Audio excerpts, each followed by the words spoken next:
Hi, thank you for stopping by. I'm going to read the story called Arthur Meets the President. Listen carefully, class, said Mr. Ratburn. This is a national contest, so do your best work. I love contests, said Muffy. What do I win? The winner visits the White House in Washington, said Mr. Ratburn. What do we write about? Asked Arthur. The subject is How I Can Help America Great, said Mr. Ratburn. Everyone started writing. Arthur started thinking. He thought about the time he and D.W. helped old Miss Tibble clean her yard. He thought about how much more they could do in the neighborhood if the whole class helped.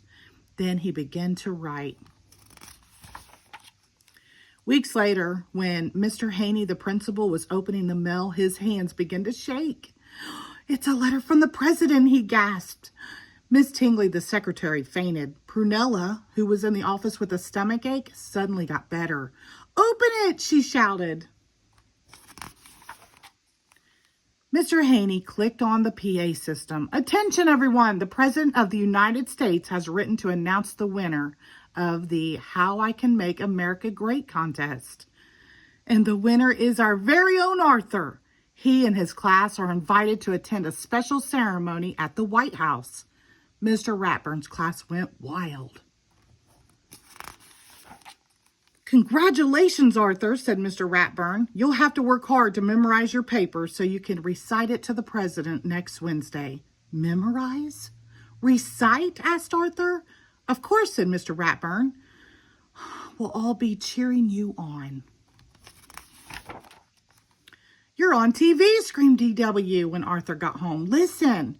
He will recite his winning essay to the president and all of America," the announcer was saying. "I feel sick," said Arthur. "Not as sick as you'll feel when you're giving your speech," said D.W. "There's so much to do before we leave," said Mother. "Arthur, you'll need a new suit." "What about me?" asked D.W. "I need to look beautiful when I meet the president." "The president is very busy," explained Father. "He'll only have time to meet Arthur and hear him recite his essay." "If I can remember it," said Arthur. "Of course you can," said Father. "Just relax. Pretend I'm the president and practice right now." The thought of sitting next to the president made Arthur's mind go blank. He said. "Uh-oh," said D.W. Monday at school, everyone was busy planning the trip. "Oh boy, no homework for 3 days," said Francine. "Not quite," said Mr. Ratburn. Everyone groaned. "Each of you will have to do a report," he explained. "As we tour Washington on Wednesday, you will be our guides, so get to work. I'll see you all at the airport tomorrow morning." Arthur tried to study his speech on the plane. "Don't forget to mention me to the president for the Teacher of the Year award," Mr. Ratburn reminded him. "Aren't you excited?" asked Buster. "I'm too nervous to be excited," said Arthur. "You need help," said D.W. "I'll make the speech for you. I have a lot of ideas about how to run the country." That night at the hotel, Arthur was too worried to sleep. "What in the world are you doing?" asked Father. "What if I forget my speech and the president laughs at me?" Arthur asked. "The president would never laugh at you," said Arthur. "Why don't you write your speech on note cards and keep them in your pocket?" he suggested, "just in case." "What a great idea," said Arthur. He felt much better. "Now try not to worry and go to sleep," said Mother. The next morning, everyone met in front of the Jefferson Memorial. "Arthur, you look so handsome," said Francine.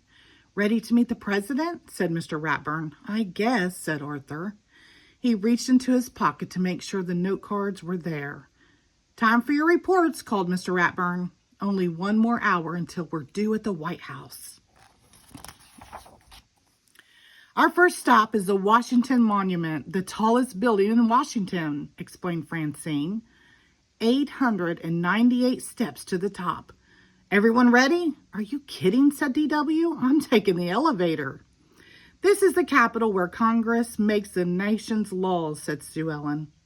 "I think we all know how important it is to obey the law," said Mr. Ratburn. "The National Museum of Natural History has great mummies," said Buster. "Follow me."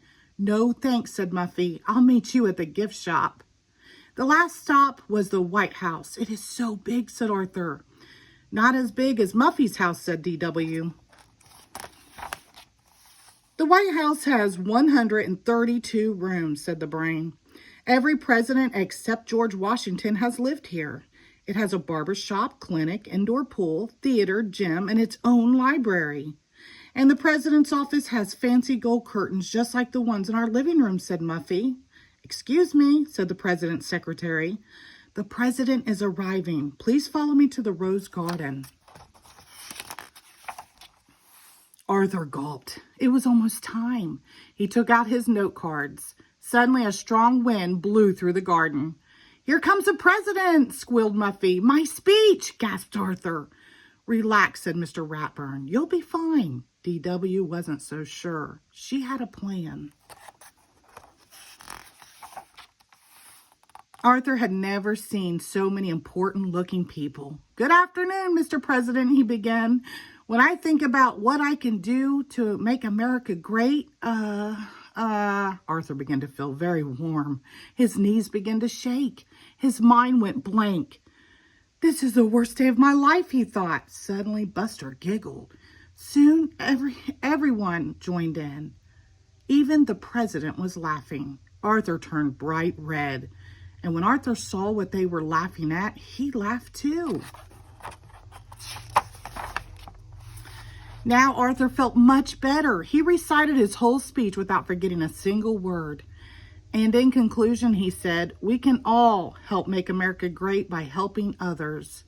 Good, said D.W. Then help me down. The end. Thank you.